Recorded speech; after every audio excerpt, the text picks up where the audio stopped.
One Question is brought to you by Turnkey Search, a top industry search firm since 1996.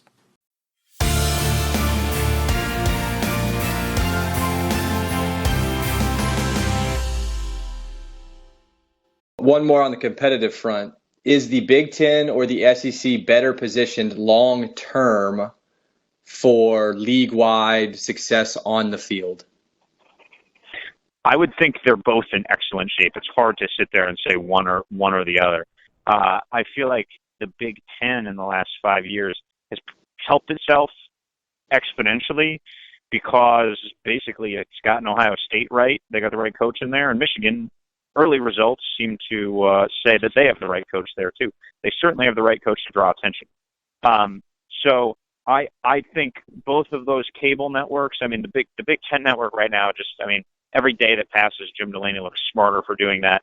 The SEC network has certainly been just complete success. There's nothing about the SEC network that you could view as a negative. So when you look at those two leagues or where they are and where they're going, I just think they're in great shape. And the SEC is still going to always be in a better recruiting area. That's just sort of the way the statistics show right now, but they're both in excellent shape going forward. Sorry if that was too political of an answer, but it's hard to pick one because I think they're both very well positioned, especially compared to the rest of the field. I feel like in the next 10 years, you're going to see those two pull away significantly from the others.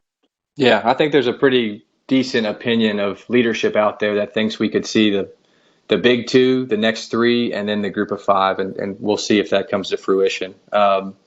I want to get drilled down kind of on the core of what this series of interviews is all about, a little more than just having fun and talking about, current trends, and all of us love to hear about it and talk about that kind of stuff. But in your experience, give us some examples of kind of most effective communication strategies that you've seen college athletic departments practice over the years. Well, departments is tricky because ultimately, the people I communicate with are essentially ADs and coaches, and usually directly, quite frankly.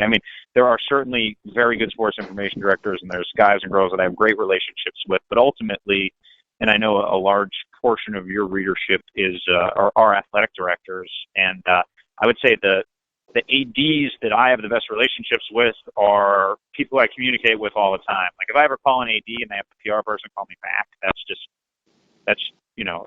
some ADs are still scared of their own shadow, and it's actually funny almost sometimes, how they react. And I would think, I know part of what you emailed me was like advice for dealing with national media and courting national media, and et cetera. And it's like, it's really simple. Have personal relationships with reporters, and it's not hard. You pick up the phone when they call in good times and in bad, because there are so many ADs who are just, they'll talk to you all day and they'll spin you all day, and then they'll run the other way when bad things happen. And those are the biggest phonies. Those are just that is the absolute wrong way to handle yourself.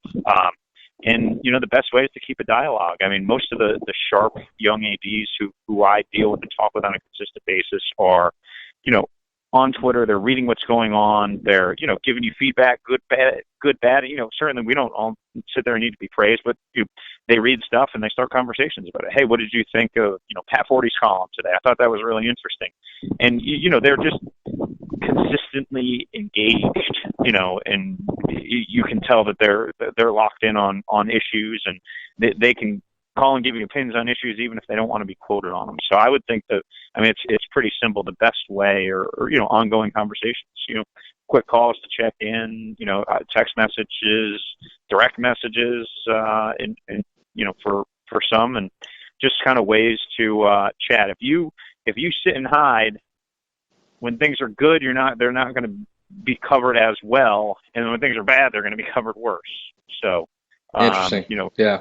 Be available, be transparent, and when things hit the fan, as they do everywhere at some point or another, do not duck and hide, and do not run your PR guy out and try to blah blah blah their way and say you can't talk. You got to be around all the time. If you can't handle calling a reporter and dealing with them off the record, having a relationship with them, you should be a high school AD. You shouldn't be a Division I AD. It's amazing how many of these guys are incapable of conversing and are too socially awkward or too scared to pick up the phone and deal with a reporter as a person.